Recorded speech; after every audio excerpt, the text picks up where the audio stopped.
Conservative MPs are reported to be on the verge of quitting and joining this new centrist group. That would bring them up to a total of 12, which would give them an edge over the Northern Ireland's DUP and their 10 MPs who are keeping the Tories in power right now. So in the current political climate of discontent, could these first resignations just be the beginning of a massive upheaval in British politics? It's quite possible, yes. And, you've got some firm numbers there, but also you've got to remember there's 41 Labour MPs who have just voted against Jeremy Corbyn. They disobeyed him in his party line and voted for a Brexit delay last week. It was a symbolic vote, but the symbolism there is that they're willing to go against Jeremy Corbyn. And I think this new group of 7 will be going after those MPs, as well as some of the more European-friendly MPs in the Conservative Party. So we could see a large number defecting, potentially. Yeah, the Rebels lay out their reasons for leaving Labour on their webpage, and this line, one line, it really stood out to me. It reads, "Today, visceral hatreds of other people, views and opinions are commonplace in and around the Labour Party." It seems to be a clear reference to the anti-Semitism which has been seen in the Labour Party in recent years, pretty much since Corbyn took over as leader. So this was a party which was once a political home for a very long time for Britain's Jews. It was seen as leading the fight against racism and bigotry. That's correct. And there have been some really quite shocking examples of anti-Semitism within the Labour Party. And I think there is a feeling among many Labour MPs that Jeremy Corbyn has either at least failed to handle it, or at worst has kind of let it disseminate throughout the party. So, Luciana Berger, for example, one of the 7 MPs to split off from the Labour Party, she had to get a police protection because of all of the death threats that she was getting. Other MPs who have criticised Jeremy Corbyn in the past, Labour MPs, have received anti-Semitic abuse on Twitter and other platforms. So there is a real problem. And there is also a sense that Jeremy Corbyn has not done enough to tackle it. And we could see other MPs potentially splitting off for the same reason. Jewish MPs, for example, there was a meeting of Labour parliamentarians after this split was announced.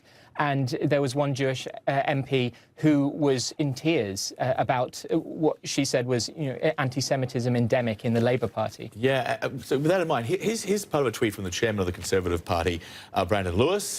He tweeted in part, "Labour has become the Jeremy Corbyn Party, failing to take action on everything from tackling anti-Jewism, Jewish racism, to keeping our country safe." I mean, I guess the question, is it all on Corbyn here? Or are there other factors driving what is a pretty unsavoury change within the Labour Party?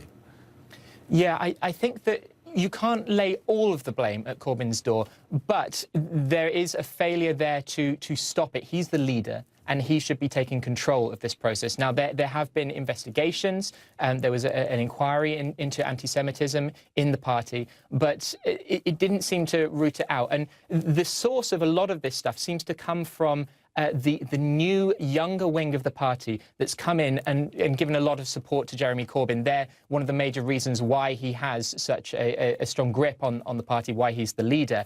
This group, Momentum, they're often called, there's also other factions too, are one of the main sources of this really quite rabid support for Jeremy Corbyn, but also which goes overboard into anti-Semitism in some areas, in some cases. Yeah, OK, so, looming over all of this, of course, is the Brexit deadline, which is literally just weeks away.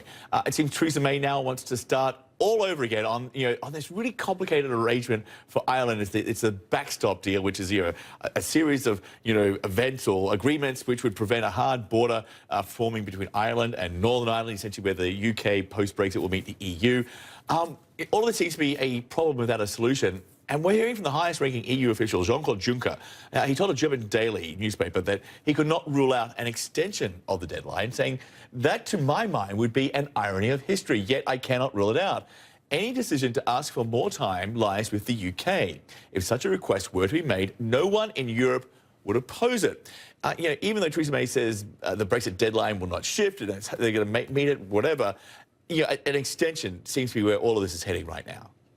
That's correct. The way that the parliamentary mathematics works out, it's looking like it's going to be that. Theresa May's strategy seems to be to run down the clock until she can present Parliament with a stark choice. It's my deal or a long delay, and she's hoping that Parliament will then just squeeze by and rally enough behind her to get her deal passed. But it's looking increasingly like she doesn't have that support. We look at the vote last week where she suffered quite a humiliating defeat. It looks like we may be having a delay so that these problems can still be worked out, because the Brexit backstop, this problem of the border in Northern Ireland and Ireland, is seemingly intractable at the moment.